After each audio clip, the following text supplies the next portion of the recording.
Welcome to the Redvee TV preview show, supported by A-Star Recruitment for the 2022 season, as we look ahead to this Monday's round 26 clash against Wakefield Trinity at the Totally Wicked Stadium. Kevin, there's no days off for us. None. Just got to crack on. Yeah, just got to crack on, haven't we? We don't get a round off. Well, actually, I'm saying that. I've just had time off, haven't I? I believe you were at Warrington today exploring a transfer. Oh, not a transfer at all. I was watching England's Strongest Man and Women's event as well was on. But yeah, we went down for England's Strongest Man, and strange things happened at the Halliwell Jewels as well. Somebody was crowned champion, and they played "We Are the Champions." Honestly, I don't know if it was just the usual look, but the Warrington fans in the crowd just had 1,000-yard stare of what's going on. But hell, they must have had to blow the cobwebs off for that one. Actually, did they have a copy of it? Don't think music was invented, was it? It was on vinyl.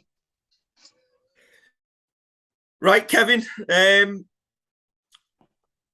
going to put the squad up in a minute, but there's not a lot of names we know in it. And it's as we discussed on Friday night, wasn't it, after the game, what we thought would happen. And we're playing the reserves. And you know what? We're going to do exactly the same, going to Hull KR.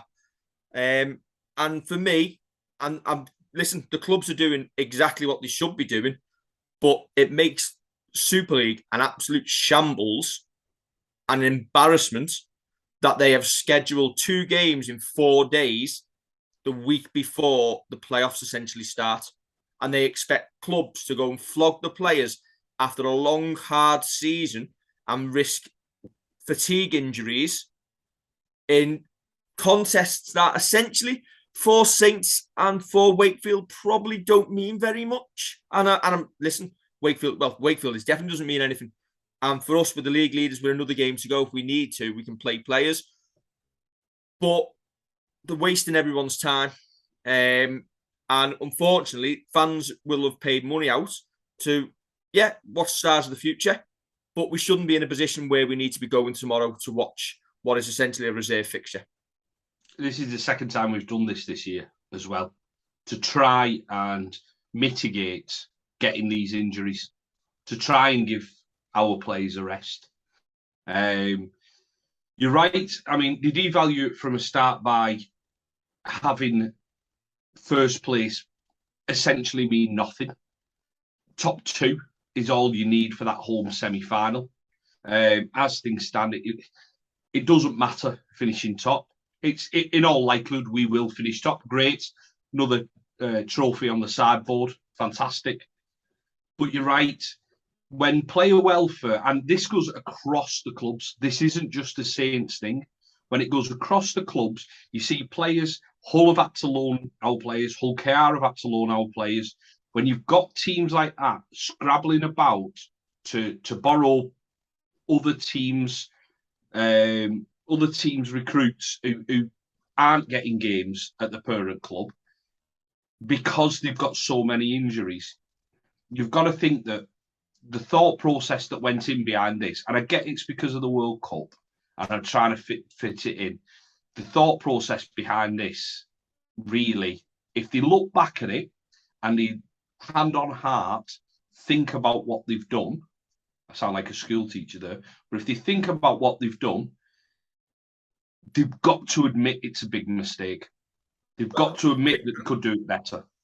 I think they must know, because obviously they've already scrapped the doubleheader from Easter next year, which is a traditional period for it. But to do it on an August bank holiday weekend when people have got things to do sounds awful, but they could be doing so much more things with the bank holiday than wasting everyone's time. But listen, from our club point of view, we are doing exactly what we should be doing. You rest your players, and as you've just said, Kev, there is not enough. There's no reward for finishing top apart from a shiny piece of metal that essentially no one cares about. I couldn't name the last 5 League Leaders Shield winners. I don't care. The only thing that matters for us, or for me, is winning that grand final and doing everything in our power to put ourselves in the best place to do that. And if Christian Wolf thinks giving everybody a day off tomorrow is what needs to be done, fully agree. Wigan may well go to Hull KR with their reserves and get beat. And if so, you can manage Saturday as well, picking who you want. If it comes to it and we need to give everybody a full run out with another week off coming, we'll do that and we'll win the League Leaders' Shield on Saturday. But I'm sure our reserves, given what we saw at Cass and given the fact that we've got home advantage tomorrow and given the fact that Wakefield are not as good as Cass, I think they'll give it a really good go. Well, Wakefield have pushed us in the games. I know one was at their place as well, so I'll cede that point. But yeah, you're right. We can manage it how we want. I think that the main thing, and people get bored of me and you saying it over and over again, there's no point finishing top. Listen, the grand final's here to stay. We can't argue with that. That's gonna stay. It's a big key game in the sport. But if you want teams to go all out and be rewarded for being the most consistent, factually the most consistent team throughout the year, you've got to make coming top worth it. And that to me is if you're not going to make it worth it by only having the top three in a playoff and somebody goes straight to the grand final, you've got to, the marketing or whoever has to go out and get the money in. So pretty much, we had the £1 million game, which was, did somebody come up or does somebody go down? Well, it should be the £1 million. There's the £1 million. We've got a sponsorship deal. There's £1 million. There's half your salary cap paid for next year. That's what you get for winning the league. Absolutely, it's just not worth it, is it? It's not worth not managing your squad and your first team players to finish top. If there's no big reward for it, you might as well just aim for top. And if you finish second, so what? Yeah, as we know, if you finish top, you play the lowest rank qualifying team in the semi. If you finish second, you finish the highest ranked. And given Huddersfield, Catalan, Leeds, Salford, Castleford, they're all much of a muchness. You have to beat what's in front of you at home in a semi-final, and you have to be prepared to take on any one of them. So it's not like, we'll finish top because we might play sixth because they're so much worse than the team who are fifth or whatever. It's irrelevant. And right, squad. You're on one, aren't you? It's like name soup, this, Kev.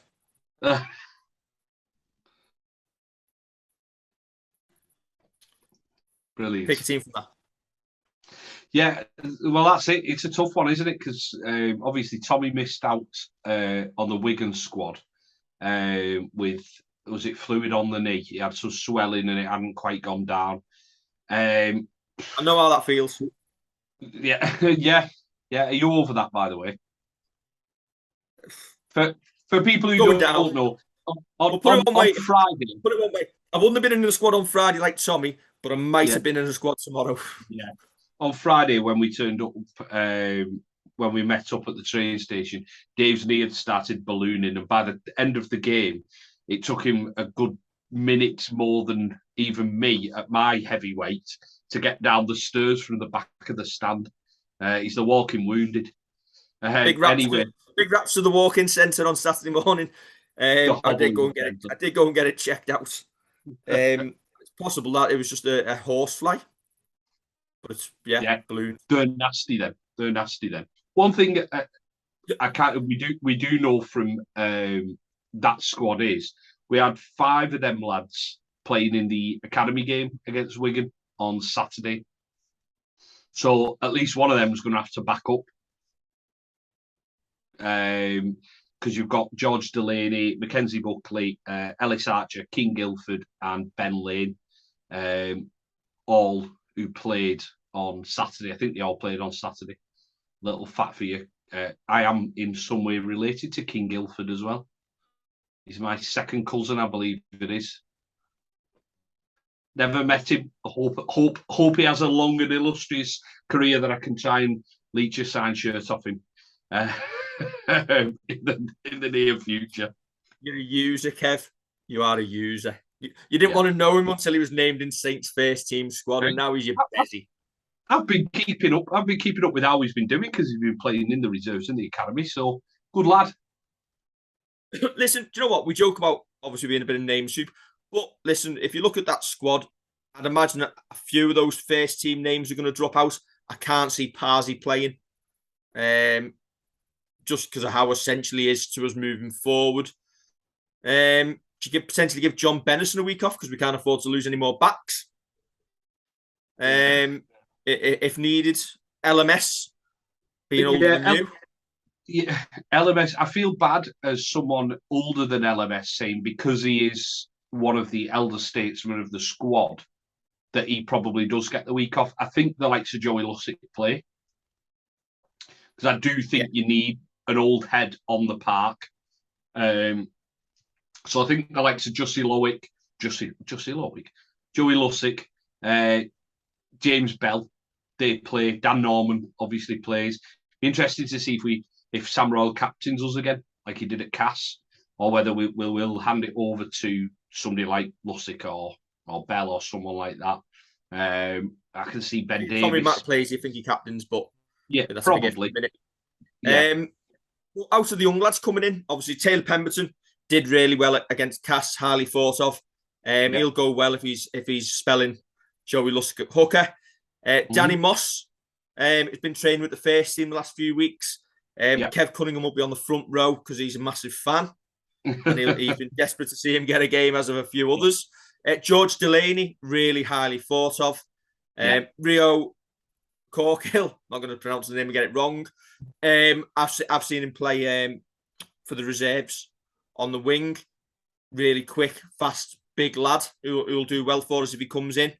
And then there's a couple of names I don't know much of, which, listen, we're not going to pretend we do. But Lewis Baxter as well, been in and around the first team squad all year, hasn't really managed to break in as of yet. It's a big chance for him tomorrow, and you imagine he may get another chance on Saturday if things go his way. Yeah, definitely. And that's it. And this is kind of, as much as it's we're going to play all the kids here, it's a great opportunity for the future. It's like the short-term kind of thing of putting them into this week and possibly next week's squad. You turn around and think, well, it's going to do them good being in and around the first team picture. Yet there's not an awful lot of first team regulars in that squad that's been named. But it'll do them good being around the likes of Christian Wolf. And I know they are in training and stuff like that, but match day wise, being around Christian Wolf, being around Paul Wellens, and kind of going through what they need to do and the standards that are set, everything like that, it'll be absolutely tremendous for him. As you say, there's a couple of names that we know in groups we're in, chats that we have with people that they want to see, the likes of Lewis Baxter and Danny Moss, especially, as you say.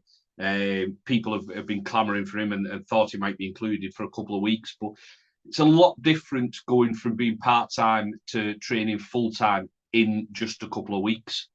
And yet dipping him in and out is the right thing. You can't expect too much from a halfback straight away.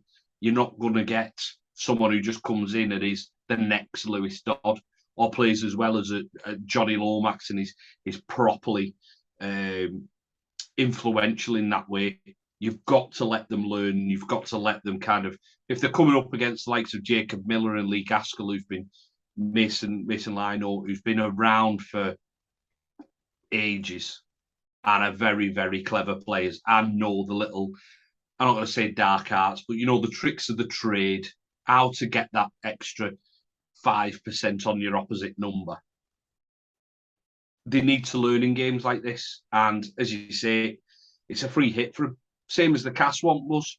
Free hit. It's one of the best aways that I've been to as well, that Cass, because it was just, people didn't expect us to win. And then when we scored, it was, I think the whole end went up, didn't it? It was absolutely tremendous. Yeah.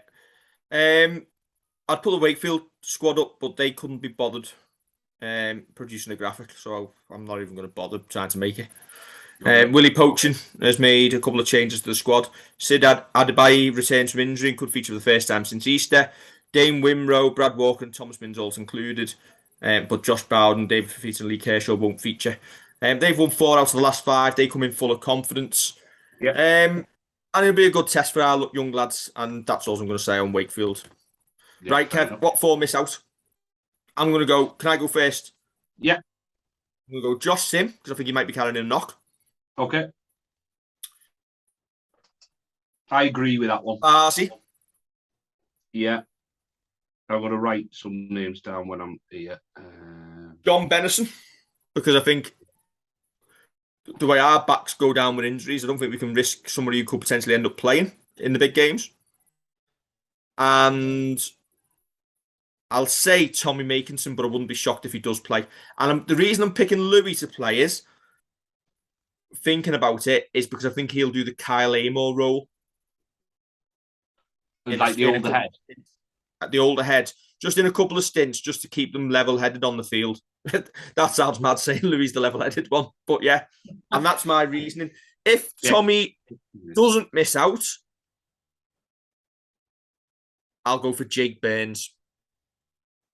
I've written Jake Burns on the sole basis, I've known nothing about him. So poor Jake at number 40 is getting left out. Well, when we did this against Castleford, I think the ones that we had missing out were the higher numbered players, the one who had the higher numbers. I just think that is what I would base mine on, in the fact that I would think that Jake Burns will miss out. I think Jake's a hooker. So if you've got Taylor Pemberton and Joey Lussick playing, you don't need a third hooker. I know Pemberton can play 13 as well, but I don't think you need that extra hooker. I think, is Makinson going to make it? I'm surprised he's in that squad. And then, if you can put me and you in the 21, it doesn't mean you're going to play. Yeah, very true. I think Sim misses out. Sim, Burns. Tommy Makinson could just be a statement one, just to say that he's not out for the year after some of the mad rumours that went round. Yeah. Sim, Burns, Parsi, I think you're right with. I think Benison will play. Louis, I still think Louis will not play just because he's older than everyone but me. I reckon Louis will look around the changing room and wonder how many he could be the dad of. The worrying thing is, what are they all like 18 and that? Yeah, I could be the father of that. I'm old enough to be the father. Yeah, most then. Predictions then, Kev. Takes by 14. I don't know. Don't know. Don't really care. Just want to see the young lads perform well. Yes. Like we did at Cass. Yeah. And Cass away was a really good away. If we win, it'd be absolutely amazing. Not expecting to. But have a good account of themselves, just like we did at Cass, and people will come away happy. Yeah, exactly right. As long as they acquit themselves well, which they're not going to go out there and not do.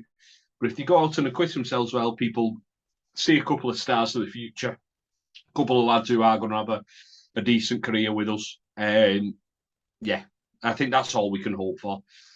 And us to sneak it. When I say 6 by 14, obviously massively tongue in cheek, because I think it will be a closer game than that if we actually. What have you predicted for real, Kev?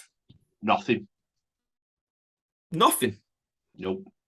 No tip and comp. I did Hull to lose, and I left it until the squads, because I was out today. I've left it until the squads were announced. Okay. Will you be back in Saints in that one? Why not? Because I didn't against Wigan yet. What have you gone for then? Wakefield by 10. Yeah, I think that's fair. But then I do the majority of my tips by 10. Yeah.